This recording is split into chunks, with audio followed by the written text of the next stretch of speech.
पढ़े थे बाबू? Orthography, etymology, syntax, punctuation और प्रोसोडी। अब आगे की क्लास में हम लोग को जानना है पहला जो पार्ट है ऑर्थोग्राफी।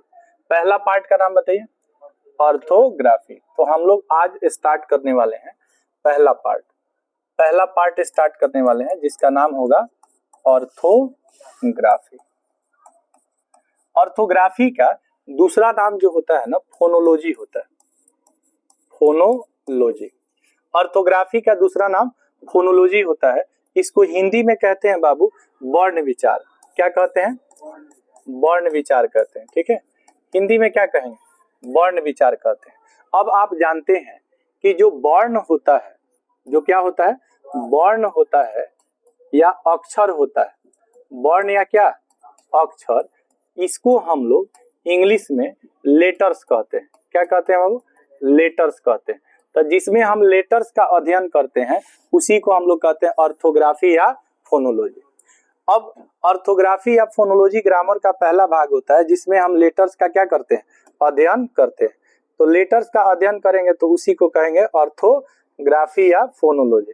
अब आपसे पूछा जाए, अगर आपसे पूछा जाए कि ऑर्थोग्राफी या फोनोलॉजी किसे कहते हैं, तो जिसमें लेटर का अध्ययन किया जाता है। अब लेटर किसे कहते हैं? लेटर का हिंदी होता है बाबू अक्षर या वर्ण। अक्षर या क्या होता है? वर्ण होता है। अक्षर या वर्ण को ही क्या कहते हैं? लेटर कहते हैं। इंग्लिश में इसका डेफिनेशन होता है कि a letter is the smallest unit of English grammar. ठीक है, English grammar with the help of which we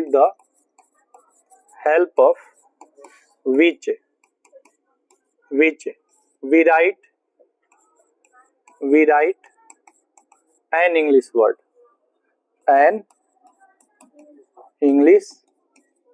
word, कह रहा है a letter is the smallest unit of English grammar with the help of which we write an English word। इसका मतलब क्या है कि जब आपको कोई वर्ड बनाना होता है, क्या बनाना होता है बाबू? वर्ड। कोई वर्ड बनाना होता है। वर्ड मीन्स क्या होता है बाबू? वर्ड मीन्स होता है शब्द। तो शब्द किससे बनता है? तो शब्द बनता है वर्ण या अक्षर से। वर्ण या अक्षर से क्या बनता है? शब्द बनता है। अब वर्ण या अक्षर को इंग्लिश में क्या कहते हैं? लेटर्स कहते हैं। तो लेटर से आपका क्या बनता है? वर्ड बनता है। तब प्रत्येक वर्ड को बनाने के लिए किसकी सहायता ली जाती है? लेटर्स की। अब ये लेटर्स जो होते हैं ना, ये 3 टाइप के होते हैं। कितने टाइप के बाबू? 3 टाइप के। जबकि ई से लेकर और जेड तक जो लेटर्स होता है इसकी संख्या होता है कितना? 26। अब ये 26 लेटर्स जो होते हैं ये कितने टाइप के होते हैं? 3 टाइप के होते हैं। अब इसमें पहला जो लेटर होता है उसको कहते हैं वोवेल लेटर या वोवेल्स कहते हैं। इसकी संख्या 5 होता है। कौन कौन बाबू? ए ई आई ओ यू। कौन कौन? ए ई आई ओ यू। इसी को हम लोग वोवेल लेटर्स के नाम जानते हैं और इसको हिंदी में स्वर वर्ण कहा जाता है। ये स्वर वर्ण अ से अ तक होता है। अ से लेकर अ तक का जो वर्ण होता है उसी को हम लोग स्वर वर्ण कहते हैं। इंग्लिश में इसको क्या कहते हैं? वोवेल लेटर्स कहते हैं। अब दूसरा जो लेटर्स होता है इसको हम लोग सेमी वोवेल्स कहते हैं। क्या कहते हैं? Semi vowels. तो सेमी वोवेल्स की संख्या जो होता है वो 2 होता है। एक होता है W और दूसरा होता है Y। सेमी वोवेल्स होता है। इसका उच्चारण व और उ होता है या फिर य और ई होता है। य और ई किसका उच्चारण होता है? Y का। और व और उ होता है किसका उच्चारण? W का। तो ये सेमी वोवेल्स हो जाता है। अब सेमी वोवेल्स के बाद जो तीसरा लेटर आता है उसका नाम होता है कॉन्सोनेंट। उसका नाम क्या होता है? कॉन्सोनेंट। कॉन्सोनेंट्स को हिंदी में क्या कहते हैं? व्यंजन वर्ण कहते हैं। व्यंजन वर्ण। ये वर्ण कहाँ से कहाँ तक होता है? तो क से लेकर और ये ज्ञ तक होता है। और इंग्लिश में ये 7 को छोड़कर 5 ये, ठीक है, और 2 ये, 7 को छोड़कर शेष जितना होगा छोड़कर शेष जो बचेगा उसी को हम लोग क्या कहेंगे? शेष को कॉन्सोनेंट कहेंगे। अब कॉन्सोनेंट में क्या क्या आएगा? तो आपका जैसे बी आ जाएगा, सी आ जाएगा, डी आ जाएगा, एफ आ जाएगा, जी आ जाएगा, इस तरह से आपका जेड तक आ जाएगा। कहाँ तक? जेड तक। ये सब क्या कहलाएगा? कॉन्सोनेंट। किसको किसको छोड़कर? तो 5 वोवेल्स को छोड़कर और 2 सेमी वोवेल्स को छोड़कर इसकी संख्या कितना हो जाता है, 19 हो जाता है। तो 19 जो लेटर होते हैं, 19 जो लेटर होते हैं ये कहलाते हैं कॉन्सोनेंट लेटर। 19 और 2 कितना होता है, 19 और 2 कितना होता है, 21। 19 और 2 21, यहाँ पे 5 26। तो कुल लेटर्स की संख्या कितना हो जाता है, 26। कुल लेटर्स की संख्या होता है 26। इंग्लिश में लेटर्स कितने होते हैं, 26 होते हैं, ए से लेकर कहाँ तक, जेड तक। और इसका जो अध्ययन किया जाता है इसी को हम लोग ऑर्थोग्राफी या फोनोलॉजी कहते हैं। तो ये आपका कंप्लीट हो गया कि लेटर अंग्रेजी व्याकरण की सबसे छोटी इकाई होती है जिसकी सहायता से हम किसी शब्द का निर्माण करते हैं। अब लेटर आपका खत्म हो गया, पहला पार्ट खत्म हो गया। अब दूसरा पार्ट देखते हैं। कौन सा पार्ट, दूसरा पार्ट। देखिए जो दूसरा पार्ट होता है बाबू, जो दूसरा पार्ट होता है, जो सेकंड पार्ट होता है, इसका नाम है इटिमोलॉजी। इटिमोलॉजी कल आपको बताए थे। इटिमोलॉजी को हिंदी में कहते हैं शब्द विचार। क्या कहेंगे बाबू, शब्द विचार। किसको क्या पढ़ते हैं ये भी हम आपको बता चुके हैं, शब्द विचार। शब्द को अंग्रेजी में क्या कहते हैं बाबू, वर्ड, और इसके भेद को कहते हैं parts of speech. Parts of speech, इसके भेद को कहते हैं पार्ट्स ऑफ स्पीच। तो जिसमें हम शब्द और शब्द के भेद का अध्ययन करते हैं उसी को हम लोग ग्रामर का सेकंड पार्ट क्या कहते हैं, इटिमोलॉजी कहते हैं। इटिमोलॉजी ग्रामर का सेकंड पार्ट होता है जिसमें हम वर्ड या पार्ट्स ऑफ स्पीच का क्या करते हैं, अध्ययन करते हैं। वर्ड या पार्ट्स ऑफ स्पीच का क्या करते हैं, अध्ययन करते हैं। अब पार्ट्स ऑफ स्पीच से पहले आपको समझना पड़ेगा क्या, वर्ड। वर्ड को हिंदी में क्या कहेंगे, तो वर्ड को हिंदी में कहेंगे शब्द। शब्द बनता है एक ग्रुप ऑफ लेटर्स से। क्या बनता है बाबू, किससे बनता है, एक ग्रुप ऑफ लेटर्स, ठीक है, विच हैज ए कंप्लीट मीनिंग। कौन सा meaning Babu, complete meaning. Complete meaning is called word, is called word. तो वर्ड होने के लिए इसका कुछ ना कुछ क्या होना चाहिए, मीनिंग होना चाहिए। शब्द उसी को कहेंगे, शब्द उसी को कहेंगे जिसका कुछ ना कुछ क्या हो, अर्थ हो। शब्द उसी को कहेंगे जिसका कुछ ना कुछ अर्थ हो। जिसका अर्थ होता है उसे हम शब्द कहते हैं। तो शब्द होने के लिए दो कंडीशन है। वर्ड तभी होता है, इसका दो कंडीशन है। पहला कंडीशन ये है कि ये ग्रुप ऑफ वर्ड के रूप में होना, ग्रुप ऑफ लेटर्स के रूप में होना चाहिए, ग्रुप ऑफ लेटर्स के रूप में होना चाहिए, ये पहला कंडीशन है।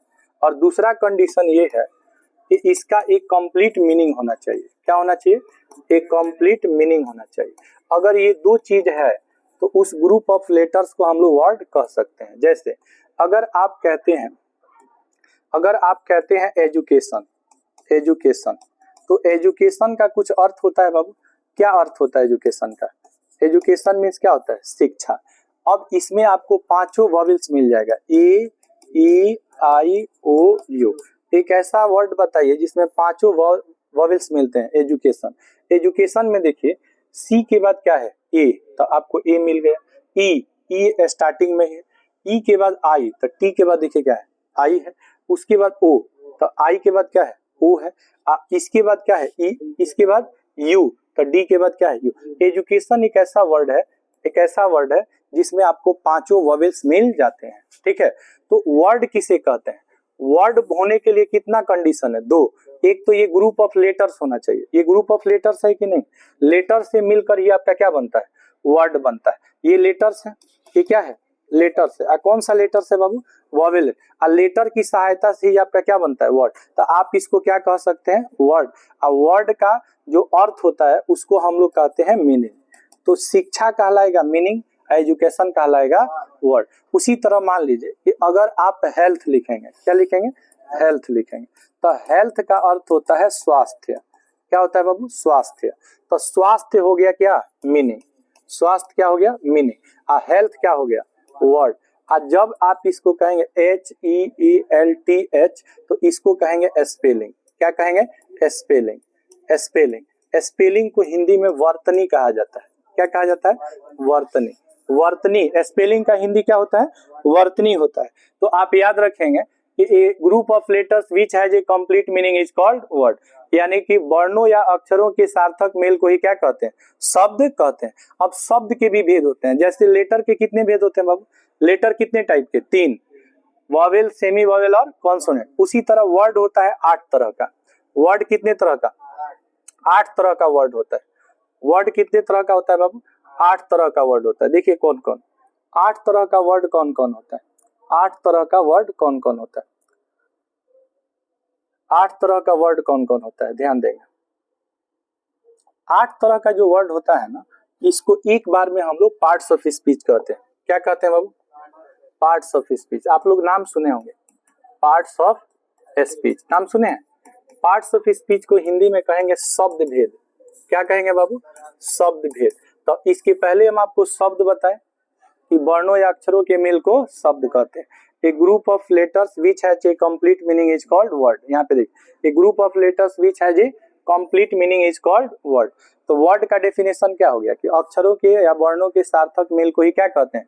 शब्द कहते हैं। अब आपको समझना है कि शब्द के भेद यानी पार्ट्स ऑफ स्पीच किसे कहते हैं। इसका डेफिनेशन क्या होता है? तो इसका डेफिनेशन होता है कि all the English words, all the English words, English words are divided, all the English words are divided into 8 groups, ठीक है, into 8 groups, 8 groups according to the work, according to the work they do in a sentence, they do in a sentence, do in a sentence, they do in a sentence, they do in a sentence. All the English words are divided into 8 groups according to the, उसको मना करो motor on नहीं करे, ठीक है। देखिए, all the English words are divided into 8 groups according to the work they do in a sentence, they do in a sentence. Each group is called, ठीक है, each group is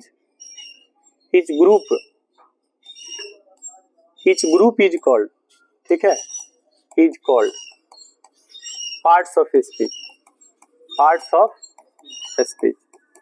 देखिए बाबू, all the English words are divided into 8 groups according to the work they do in a sentence, this group is called parts of speech. यानी कि क्या होता है, English में आप जितने भी वर्ड का नाम लेंगे, ठीक है, इंग्लिश में जितने भी वर्ड का नाम लेंगे वो किसी न किसी पार्ट्स ऑफ स्पीच के अंतर्गत आएगा। अब ये क्या क्या हो सकता है? ये वर्ड 8 तरह का हो सकता है। कितने तरह का बाबू?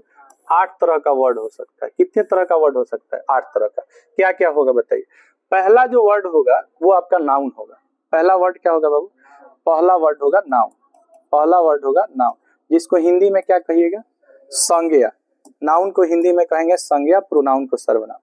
नाउन को हिंदी में क्या कहिएगा? संज्ञा कहिएगा। ये नाम को दर्शाता है। किसको दर्शाता है बाबू? नाम। प्रत्येक नाम को हम लोग नाउन कहते हैं। अब दूसरा वर्ड जो होता है बाबू वो प्रोनाउन होता है। क्या होता है? प्रोनाउन होता है। प्रोनाउन को हिंदी में कहेंगे सर्वनाम।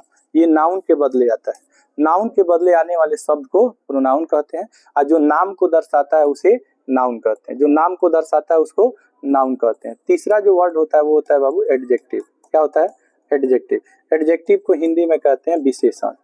विशेषण कहते हैं, ठीक है, विशेषण कहते हैं। चौथा जो वर्ड होता है बाबू, चौथा जो वर्ड होता है इसका नाम क्या होता है? वर्ब होता है। वर्ब को हिंदी में कहते हैं क्रिया। क्या कहते हैं? क्रिया। अब पांचवा जो वर्ड होता है, ठीक है, इसको कहते हैं एडवर्ब। क्या कहते हैं बाबू? एडवर्ब कहते हैं। एडवर्ब कहते हैं। एडवर्ब को कहते हैं क्रिया विशेषण। क्या कहते हैं? क्रिया विशेषण कहते हैं, ठीक है, क्रिया विशेषण। छठा जो वर्ड होता है, ठीक है, छठा जो वर्ड होता है ना, इसको प्रीपोजिशन कहा जाता है। क्या कहा जाता है बाबू? प्रीपोजिशन। छठा जो वर्ड होता है इसका नाम होता है प्रीपोजिशन। प्रीपोजिशन होता है, ठीक है। और सातवां जो वर्ड होता है इसका नाम होता है कंजंक्शन। क्या होता है? कंजंक्शन। कंजंक्शन, कंजक्शन नहीं होता है, कंजंक्शन होता है। और आठवां जो वर्ड होता है बाबू, आठवां जो वर्ड होता है ना, लास्ट वाला आठवां जो वर्ड होता है, आठ नंबर, उसका नाम होता है इंटरजेक्शन। इंटरजेक्शन होता है, इंटरजेक्शन। आठवां वर्ड क्या होता है? इंटरजेक्शन। इस तरह से नाउन से लेकर, ठीक है, नाउन से लेकर और इंटरजेक्शन तक, कहाँ तक बाबू? इंटरजेक्शन तक। इंटरजेक्शन तक जो वर्ड होता है, वर्ड्स होता है, इन वर्ड्स को एक बार में हम लोग कहते हैं पार्ट्स ऑफ स्पीच। क्या कहते हैं? Parts of speech. अब इसको समझिए। नाउन का काम है बाबू नाम दर्शाना। A noun is the naming word, जो नाम दर्शाता है नाउन कहलाता है। जैसे इंडिया आपका क्या है, नाम है। जैसे बिहार क्या है, नाम है। किसी पर्सन का नाम हो, प्लेस का नाम हो, एनिमल का नाम हो या थिंग का नाम हो, उसी को क्या कहते हैं, नाउन कहते हैं। अब नाउन के बदले जो शब्द आता है उसको प्रोनाउन कहते हैं। अब प्रोनाउन क्या क्या होता है समझिए, प्रोनाउन क्या क्या होता है। नाउन तो आप समझ गए, जो नाम को दर्शाएगा। जैसे आप राम लिख रहे हैं तो ये क्या है, नाम है। आप पटना लिख रहे हैं तो ये क्या है, नाम है। ठीक है, आप अगर किसी मेल का नाम लिखिएगा या फीमेल का नाम लिखिएगा या प्लेस पर्सन का नाम लिखिएगा तो उसको क्या कहेंगे, नाउन। अब नाउन के बाद जो दूसरा वर्ड आता है वो आता है प्रोनाउन। क्या आता है बाबू, प्रोनाउन।